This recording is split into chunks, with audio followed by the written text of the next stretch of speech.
எல்லா பாட்டுமே ஹிட்டு. எல்லா பாட்டு சூரத்தேங்காக்கும் ஒன்ஸ் மோர் கேக்குறாங்க, அர்ஜுனர் வில்லுக்கும் கேக்குறாங்க, கொக்கரக்கும் கேக்குறாங்க, அப்படி பொறுக்கும் கேக்குறாங்க. 4 காரணமாயிரும். சூப்பரா போச்சு. கண்டிப்பா அந்த ரெக்கார்ட்ஸுக்கு ஈக்குவலா கில்லி போகும், அடுத்து மங்காத்தா போகும், அடுத்தடுத்து கண்டிப்பா ஒரு படையப்பாவோ ஒரு இந்தியனோ. கில்லிக்கு வந்து டிஸ்கோ லைட்ஸ் மாதிரி சைடுல ஃபுல்லா. ஏன்னா நிறைய பேர் கேட்டாங்க அர்ஜுனர் வில்லு சாங் வரும்போது எங்களுக்கு அப்படியே அந்த லைட்ஸ் அந்த கலர் கலரா ஒரு டிஸ்கோ மாதிரி எங்களுக்கு வேணும் அப்படின்னு சொல்லி நிறைய பேர் மெசேஜ் பண்ணியிருந்தாங்க. சரி வச்சிருவோம். இன்னொரு பக்கத்துல கேடிவி அப்படின்னு செல்லமா அழைச்சிட்டு இருக்காங்க. ஆமா, கேடிவினா கமலா தியேட்டர் வடபழனியா? அது இல்லைங்க, கமலா தியேட்டர் விஷ்ணு அப்படின்னு. ஐயோ இந்த இன்டர்வியூ கண்டென்ட் கொடுங்க, நான் ரீப்ளே பண்ணி போட்டு பாக்குறேன். ரொம்ப ஒரு மாதிரி இதுவா இருக்கு.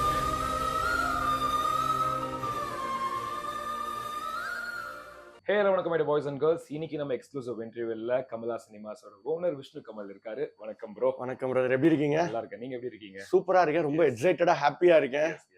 கில்லி ரீரிலீஸ் அப்படின்னு சொன்ன உடனே அன்னில இருந்து இனி வரைக்கும் வேற லெவல் வைப்ல இருந்துட்டு இருக்காங்க. ஃபேன்ஸும் சரி, ஜெனரல் ஃபேன்ஸும் சரி. கண்டிப்பா இன்னைக்கு ஃபர்ஸ்ட் ஷோ எல்லாம் போயிட்டு வேற லெவல் ரெஸ்பான்ஸ் கிடைச்சிருந்துச்சு. இப்போ வரைக்கும் சோஷியல் மீடியால நிறைய விஷயம் ட்ரெண்டிங் ஆயிட்டு இருக்கு. கண்டிப்பா எப்படி இருக்கு இந்த மொமெண்ட்? ரொம்ப ஹாப்பியா இருக்கு. ஏன்னா ஆக்சுவலா 19th வந்து ஓவர்சீஸ்ல ரிலீஸ். ஸோ அங்க இருந்து பிரான்ஸ்ல இருந்து மற்ற ஊர்ல இந்த வீடியோஸ் பார்க்கும்போது நான் நைட்லாம் எக்ஸைட்டடா இருந்தேன். ஆஹா, அப்ப நம்ம ஊர்ல எப்படி இருக்க போகுது தமிழ்நாட்டுலன்னு சொல்லி ரொம்ப எக்ஸைட்டடா இருந்தேன். பயங்கரமான ரெஸ்பான்ஸ். இப்பதான் ஏஎம் ரத்னம் சாரும் வந்திருந்தாங்க. இது த்ரூ அவுட் தமிழ்நாடு ஃபுல்லா ரிலீஸ் பண்ணது வந்து சக்தி ஃபிலிம் ஃபேக்டரி. ஸோ சக்தி பிரதரும் வந்திருந்தாங்க. வந்துட்டு சார் சொன்னாங்க, ஃபர்ஸ்ட் நான் கமலா தான் புக்கிங் திறக்க விட்டேன். அதே மாதிரி அடுத்து இந்தியன் 2க்கு முன்னாடி இந்தியன் 1 நான் திருப்பி நான் ரீரிலீஸ் பண்றேன். அதே மாதிரி நான் பாய்ஸ் திருப்பி நான் எடுத்துட்டு வர போறேன் அப்படின்னு சொல்லி நிறைய எக்ஸ்க்ளூசிவான மூவிஸ்லாம் நான் கண்டிப்பா திருப்பி எடுத்துட்டு வரேன். அது சாரி, இது எக்ஸ்க்ளூசிவான அப்டேட் சொன்ன மாதிரி நிறைய மூவிஸ் நான் திருப்பி நான் எடுத்துட்டு வரேன் அப்படின்னு சொல்லி சார் இப்பதான் ஸ்டேஜ்ல பேசிட்டு கிளம்புறாங்க. ஸோ ஏஎம் ரத்னம் சார் நம்ம தேட்டருக்கு வந்தது எங்களுக்கு ரொம்ப பெருமை வேற. ஏன்னா வந்து ரீரிலீஸ் கான்செப்ட் அவங்க ஆரம்பிச்சதுல இருந்தே அதிகமா ரீரிலீஸ் கேட்கிற படம் பாத்தீங்கன்னா ஒரு 5-6 படம். கில்லி, மங்காத்தா, இந்தியன், படையப்பா, பொல்லாதவன், 7 ரெயின்போ காலனி, இந்த மாதிரி படங்கள். ஸோ அதுல ரொம்ப எதிர்பார்த்த கில்லி வந்து இன்னைக்கு ரிலீஸ் ஆயிருக்கு. அந்த ஃபர்ஸ்ட் ஷோ பார்க்கும்போது நான் எல்லா இன்டர்வியூல சொல்ற மாதிரி தான், அது கோட் ஃபர்ஸ்ட் ஷோவா இல்ல கில்லி ரீரிலீஸோட ஃபர்ஸ்ட் ஷோவான்னு எனக்கு தெரியல. நீங்க பாத்திருப்பீங்க வைப் எப்படி இருந்துச்சுன்னு. ஸோ அந்த மாதிரி எல்லாருமே ரொம்ப ஆர்வத்தோட வந்து படம் பாக்குறாங்க. எல்லா பாட்டுக்குமே கான்சர்ட்டா மாறுது தியேட்டர். கான்சர்ட் மாறுறதை தாண்டி விஷ்ணு கமல் வந்துட்டு அந்த ஒன்ஸ் மோர் சொன்னாதான் நாங்க இது பண்ணுவோம்னு சொல்லிட்டு அந்த மாதிரி வைப்ல தேங்க்யூ. இது கேட்கும் போது ரொம்ப சந்தோஷமா இருக்கு. இவ்வளவு ஃபேன்ஸ் வந்துட்டு எல்லா ஃபேன்ஸுமே சரி, விஜய் ஃபேன்ஸா இருக்கட்டும், அஜித் ஃபேன்ஸ், விஜய் சேதுபதி, எல்லாரோட ஃபேன்ஸ் நீங்க கெயின் பண்ணிருக்கீங்க. அந்த மொமெண்ட் எப்படி இருக்கு உங்களுக்கு? இவ்வளவு நீங்க எக்ஸ்பெக்ட் பண்ணீங்களா? இப்ப நம்ம கூட பாக்குறோம் நிறைய பேர் உங்ககிட்ட வந்து போட்டோஸ் எல்லாம் எடுத்துட்டு போயிட்டு இருக்காங்க. எக்ஸ்பெக்ட் பண்ணீங்களா இதெல்லாம் உங்களுக்கு? எங்க ஸ்பீச்லெஸ்ஸா இருக்கு. உண்மையாலுமே எனக்கு வார்த்தை வரல. கண்டிப்பா கடமைப்பட்டிருக்கோம் ஆடியன்ஸுக்கு. ஏன்னா அவங்க இவ்வளவு சப்போர்ட், இவ்வளவு லவ் அவங்க தரது வந்து எனக்கு ரொம்ப சந்தோஷம்.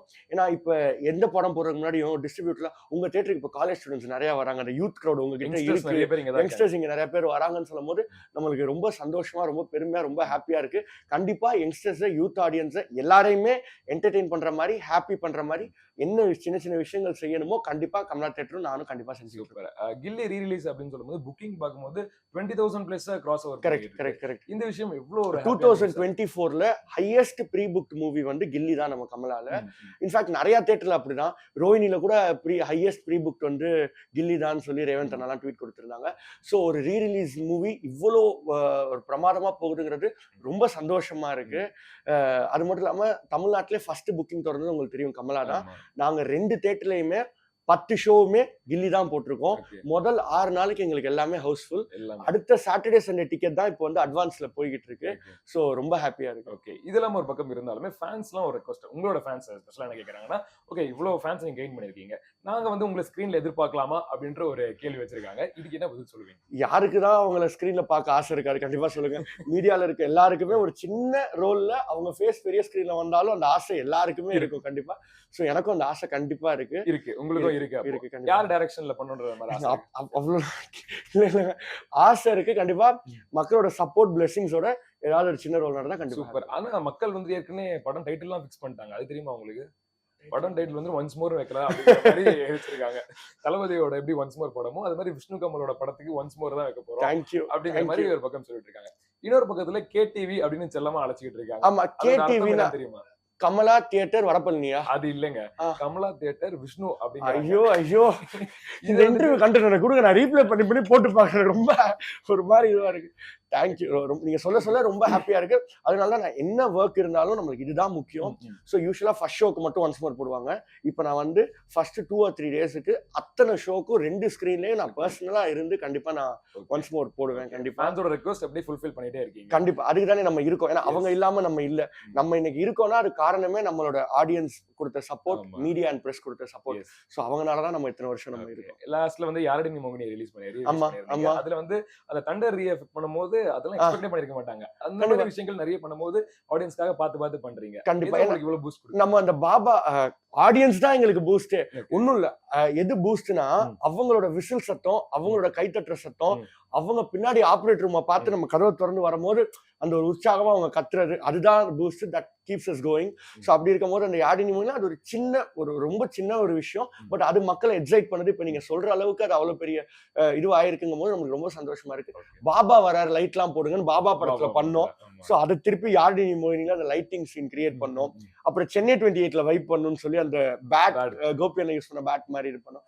ஸோ அந்த மாதிரி ஒரு சின்ன விஷயம் மக்களுக்கு சந்தோஷம் கொடுக்கறத கண்டிப்பா பண்ணிட்டு இருக்கோம். இப்ப கில்லிக்கு வந்து டிஸ்கோ லைட்ஸ் மாதிரி சைடுல ஃபுல்லாவே, ஏன்னா நிறைய பேர் கேட்டாங்க அர்ஜுனர் சாங் வரும்போது எங்களுக்கு அப்படியே அந்த லைட்ஸ் அந்த கலரா ஒரு டிஸ்கோ மாதிரி எங்களுக்கு வேணும் அப்படின்னு சொல்லி நிறைய பேர் மெசேஜ் பண்ணிருந்தாங்க. சரி வச்சிருவோம் அப்படின்னு சொல்லி அதெல்லாம் ஃபிக்ஸ் பண்ணிட்டீங்க. இப்போ ஒரு பக்கத்துல தளபதி ஃபேன்ஸா ஹாப்பி பண்ணிட்டீங்க. நெக்ஸ்ட் தல ஃபேன்ஸ்லாம் வெயிட் பண்ணிட்டு கண்டிப்பா டெஃபினட்டா பயங்கர வெயிட்டிங்ல இருக்கு. டெஃபினட்டா மங்காத்தா ரிலீஸ் பத்தி நிறைய வார்த்தைகள் இருந்தாலும் இப்போ பர்சனலா என்ன சொல்ல விரும்புறீங்க? அது ஆக்சுவலா இன்னும் அஃபிஷியலா மங்காத்தா ரீரிலீஸ் வந்து தமிழ்நாட்டுக்கு கன்ஃபார்ம் ஆகல. ஓவர்சீஸுக்கு மட்டும் தான் கன்ஃபார்ம் ஆயிருக்கு. அதோட தமிழ்நாட்டு ரைட்ஸ் வந்து தயாநிதி மாறன் சார் கிட்டையும் சன் பிக்சர்ஸ் கிட்டையும் இருக்கு. ஸோ அவங்க மனசு வச்சு அவங்க அந்த பெர்மிஷன் கொடுத்தா மட்டும்தான் நம்ம வந்து அந்த படத்தை வந்து நம்ம ஸ்க்ரீன் பண்ண முடியும். So fingers crossed.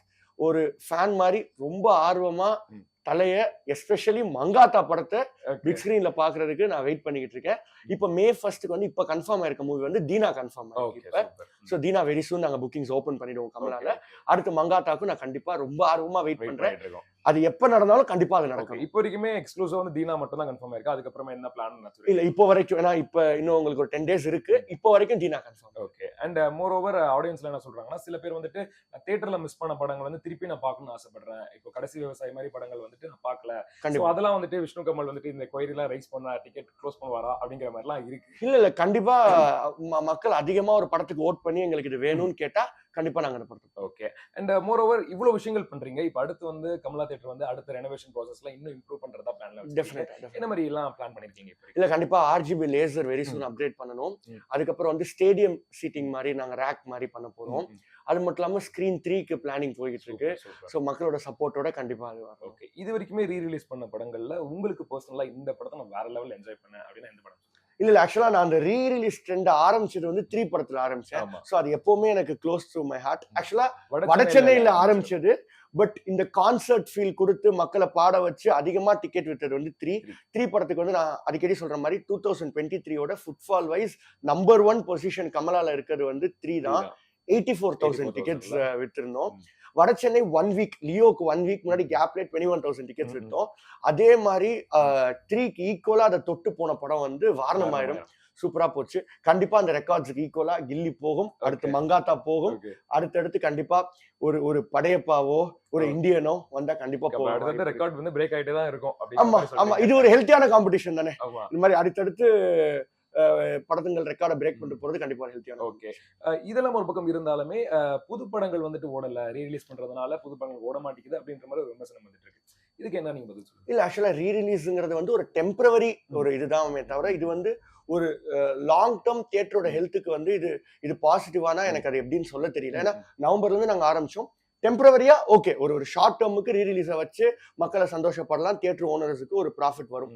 பட் இதுவே ஒரு லாங் டேர்முக்கு நம்ம ரீ-ரிலீஸை வச்சே ஓட்ட முடியுமானா அது கண்டிப்பா நோ. அது கண்டிப்பா அது ஹெல்த்தி கிடையாது ஃபார் லாங் டேர்ம். கண்டிப்பா புது படங்கள் கண்டென்ட் நல்லா இருந்தா மக்கள் சப்போர்ட் பண்றாங்க. மார்ச் மாசம் யூஸ்வலாவே exam season, election time, IPL எவ்வளவு டல்லா இருக்குன்னு உங்களுக்கு தெரியும். அந்த ஒரு மார்ச் மாசத்தையும் பிச்சுக்கிட்டு போன படம் வந்து மஞ்சுமல் பாய்ஸ். ஸோ அது வந்து என்னதான் அது தமிழ் இன்ஃபேக்ட் பிரேமலு தமிழ் டப்ல வந்து சூப்பரா போச்சு. நல்ல கண்டென்ட் இருந்தா லாங்குவேஜ் பேரியரை தாண்டி மக்கள் வந்து அந்த படத்துக்கு சப்போர்ட் பண்றாங்க. நான் என்ன சொல்ல வந்தேன்னா, for example Premalu Tamil dub வரும்போது நல்லா போச்சு. மஞ்சுமல் பாய்ஸ் வந்து மலையாளத்திலே ஆவேஷம் மாதிரி மலையாளம் மட்டும்தான், அதுக்கு டப்டு வெர்ஷனே இல்லை. அப்போ கூட ரொம்ப நல்லா போய் மார்ச் மாசத்தே காப்பாற்றுற ஒரு படமா இருந்துச்சு எல்லா தியேட்டர்ஸுக்குமே. ஸோ அப்படி இருக்கும்போது மக்கள் வந்து ஒரு படத்தோட கண்டென்ட் நல்லா இருந்தா அதுக்கு சப்போர்ட் பண்றாங்க. ஏன்னா ஒரு பெரிய ஸ்டார் வேல்யூங்கிறது கண்டிப்பா ஒரு இம்பார்ட்டன்ட் ஒரு பிளஸ் பாயிண்ட். அதை தாண்டி கதையும் ஒரு முக்கியமான விஷயம். எவ்வளவுதான் பெரிய ஸ்டார் நடிச்சதாலுமே கண்டென்ட் வைஸ் நல்லா. ஆமா, ஸ்டார் வேல்யூ கண்டிப்பா அந்த படத்தை தூக்கி விடுறதுக்கு ஒரு பிளஸ் பாயிண்ட் தான். அதே மாதிரி கண்டென்ட்டும் ஒரு முக்கியமான விஷயம். ஓகே. அண்ட் இந்த ரீ ரிலீஸ் வரும்போது இந்த ரெவென்யூ சிஸ்டம்ஸ்லாம் உங்களுக்கு எப்படி பாதிப்பு ஏற்படுதுன்னு நினைக்கிறீங்களா, இல்ல டபுள் மடங்கு கலெக்ட் பண்றதா நினைக்கிறீங்களா? இதுக்கும் என்ன வித்தியாசம்? இல்ல ரெகுலரா எப்படி நம்ம வந்து ஒரு ப்ரொடியூசருக்கும் ஒரு தியேட்டர் ஓனர் ஆகிய எக்ஸிபிட்டருக்கும் என்ன ரெவென்யூ ஷேரிங் இருக்குமோ அது வந்து ஒரு படத்துக்கு படம் மாறும், ஒரு தியேட்டருக்கு தியேட்டர் மாறும். ஃபர்ஸ்ட் வீக் ஒரு மாதிரி இருக்கும், செகண்ட் வீக் வேற மாதிரி இருக்கும், தேர்ட் வீக் வேற மாதிரி இருக்கும். அதே மாதிரி தான் ரீ ரிலீஸ் இருக்கும். அதே மாதிரி revenue sharing between the theatre owner exhibitors ஆகிய நாங்களும் ப்ரொடியூசர்ஸ், அதாவது ரைட்ஸ் யார் வச்சிருக்காங்களோ ப்ரொடியூசர்ஸோ ஆர் டிஸ்ட்ரிபியூட்டர்ஸுக்கோ எங்களுக்குள்ள ஒரு அக்ரிமெண்ட் மாதிரி போட்டு இதான் ரெவென்யூ ஷேரிங் இவ்வளோ பர்சன்டேஜ். ஃபார் எக்ஸாம்பிள் 50-50 வச்சுக்கோங்க. 50-50 போட்டு தான் நம்ம சேல்ஸ் பண்ணுவோம். ஸோ எவ்வளோ டிக்கெட்ஸ் விட்டு என்ன நெட் வருதோ அதில் 50-50. Okay brother. இப்போ நிறைய பேர் வந்து இப்போ வந்து தலை பர்த்டே வரப்போகுது, அது மாதிரி அடுத்தடுத்து பர்த்டேஸ்லாம் பெரிய பெரிய ஸ்டார்ஸ் வரப்போகுது. ஸோ இவங்க பர்த்டேக்கு நான் இதான் பிளான் பண்ணியிருக்கேன் அப்படின்ற மாதிரி விஷயம் இருக்கு. இல்லை கண்டிப்பாக தலை பர்த்டேக்கு வந்து மங்காத்தா போடணும்னு எல்லாருக்கும் ஆசையாக இருக்கும். பட் நான் சொன்ன மாதிரி மங்காத்தா வந்து ஓவர்சீஸ் மட்டும் தான் ரிலீஸ். இப்போ வரைக்கும் தமிழ்நாட்டில் வந்து அது கன்ஃபார்ம் ஆகலை. ஸோ தீனா வந்து இப்போ கேட்டு கன்ஃபார்ம் ஆயிருக்கு ஆல் ஓவர் ரிலீஸ் தலை பர்த்டேக்கு. அதே மாதிரி விஜய் சாருக்கும் நாங்க நிறைய படம் போட்டோம். விஜய் சார் பர்த்டேக்கும் போக்கிரி நிறைய மூவிஸ் போட்டோம். துப்பாக்கி எல்லாம் அப்போ போட்டோம். இந்த தளபதி பர்த்டே வரப்போகுது, கண்டிப்பா அதுக்கு வந்து என்ன மாதிரி ஸ்பெஷல்? எனக்கு ஒரு படத்தோட நிறுத்திடுவீங்களா இல்ல வந்து தொடர்ந்து? இல்ல கண்டிப்பா நிறைய படங்கள் போடுவோம். நான் தானு சட்ட சச்சின் கேட்டிருக்கேன். ஸோ சச்சின் அதே மாதிரி வந்து திருப்பி துப்பாக்கி போடணும் நிறைய பேர் கேக்குறாங்க. சோ அந்த ஆசையெல்லாம் இருக்கு. கண்டிப்பா ப்ரொடியூசர்ஸ் மனசு வச்சு கொடுத்தாங்கன்னா கண்டிப்பா ஆடியன்ஸ் காங்க. அப்ப வந்துட்டு ஆடியன்ஸ் இங்க கமலா தியேட்டர் வரக்கூடிய ஆடியன்ஸ்க்கு எந்த ஒரு ஃபன்னுக்கு கம்மியா டெஃபினட்டா. இந்த ரஜினி சாருக்கு என்ன மாதிரி படம் அவரோட பர்த்டேக்கு தான்? ரஜினி உங்களுக்கு நான் சொல்லாத இன்டர்வியூல நான் ரஜினி சாரோட தீவிரமான ஃபேனு. சோ தலைவர் படம் எது போட்டாலும் நான் எத்தனை வாட்டி வேணாலும் பார்ப்பேன். முத்து ரீ ரிலீஸ்ல வந்து நல்லா போச்சு. இப்ப அடுத்து நான் பயங்கரமா வெயிட் பண்ற படம்னு பாத்தீங்கன்னா படையப்பா திருப்பி வந்தா அந்த ஸ்விங்க இழுப்பாரு பாருங்க தலைவர், அதுக்கு தியேட்டரே அதிரும். சோ நான் பயங்கர வெயிட்டிங்ல இருக்கேன். இவ்வளவு தீவிரமான தலைவர் ஃபேனா இருக்கீங்க, பழைய படங்கள் எல்லாம் போடலாம் அப்படின்னு நினைக்கிற ஐடியா வந்திருக்கு உங்களுக்கு? இல்ல கண்டிப்பா வந்திருக்கு. ஃபார் எக்ஸாம்பிள் இப்ப ரீல் பெட்டி மிஷினை நாங்க திருப்பி ரெடி பண்ணிருக்கோம் நம்ம கமலால. இதுல பாத்துருந்தோம் அண்ணாமலை போட்டோம். அண்ணாமலைக்கு எப்படி இருந்துச்சு ரெஸ்பான்ஸ் நீங்க பாத்திருப்பீங்க. அந்த டைம்ல தான் காதலுக்கு மரியாதை போட்டோம். ஸோ நிறைய மூவிஸ் போட்டோம், திருமலை போட்டோம். ஸோ அந்த மாதிரி ரெடி ஆனனால பட் இப்போ என்னன்னா அந்த ரீல் வந்து ப்ராப்பர் ஒர்க்கிங் கண்டிஷன்ல இருந்தா மட்டும்தான் நம்மளால எடுத்து போட முடியுது. ஸோ அது ஒரு சின்ன ஒரு இதுவா இருக்கு. ப்ரொடியூசர்ஸ் ஒத்துக்கணும் நல்ல கண்டிஷன்ல இருக்கு. ஏன்னா ரீல் மிஷின் யூஸ் பண்ணியே 10-15 வருஷம் ஆயிடுச்சுல.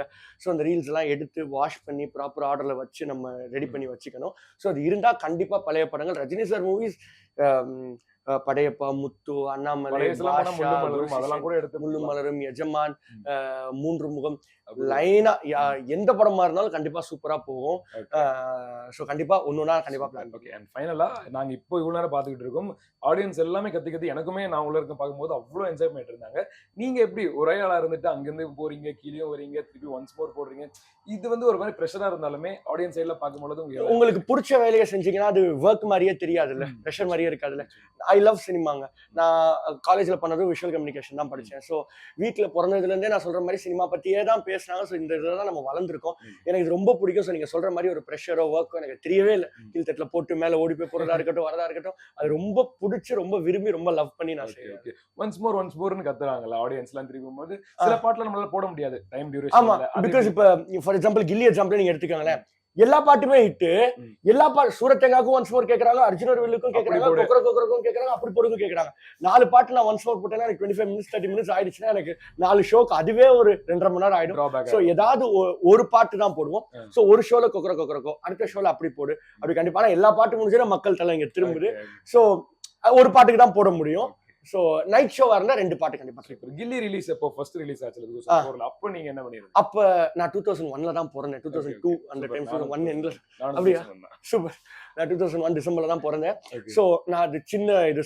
எனக்கு அந்த தியேட்டர் எக்ஸ்பீரியன்ஸ் எனக்கு இப்போதான் உங்களுக்கும் ஃபர்ஸ்ட். எனக்கு இப்பதான் ஃபர்ஸ்ட் தியேட்டர் எக்ஸ்பீரியன்ஸ். ஏன்னா அப்ப எனக்கு சின்ன வயசுல என்ன தூக்கிட்டு போயிருந்தாலும் எனக்கு அது ஞாபகம் இல்ல. ஆப்வியஸா 2.5 வயசு 3 வயசு அழுதுட்டு தான் இருந்திருப்பேன். சோ இப்பதான் அதை நான் அப்படி என்ஜாய் பண்றேன். ஆப்ரேட்டர் ரூம்ல நீல் டவுன் பண்ணி எப்பவுமே கரெக்டா இருக்கா சவுண்ட் லைட்னு பார்ப்போம். இப்போ நான் அப்படியே நீல் டவுன் பண்ணியே ஃபர்ஸ்ட் நான் பார்த்துக்கிட்டே இருக்க படம். ஒன்ஸ் மோர் போடுற வரைக்கும் நான் நீல் டவுன் பண்ணியே படம் பார்த்தேன். ஸோ அவ்வளோ அது விட்டு வெளியிலே வர முடியல. கில்லி வைப்ஸ் எப்பவுமே வேற எல்லாமே லெவல்ல அப்படிதான் இருந்துகிட்டு இருக்கு. ஆமா அண்ட் எஸ் இதே மாதிரி தொடர்ந்து இங்க நிறைய ஃபேன்ஸ் என்டர்டெயின் பண்ணிட்டே இருக்கணும். டெஃபினட்டா. Thank you, means a lot. உங்க சப்போர்ட் பிளெஸிங்ஸ் எனக்கு எப்பவுமே பிரஸ் மீடியா ஆடியன்ஸ் உங்களோட சப்போர்ட் லவ் அஃபெக்ஷன் பிளெஸிங்ஸ் எனக்கு எப்பவுமே தேவை. Thank you thank you so much. Thank you.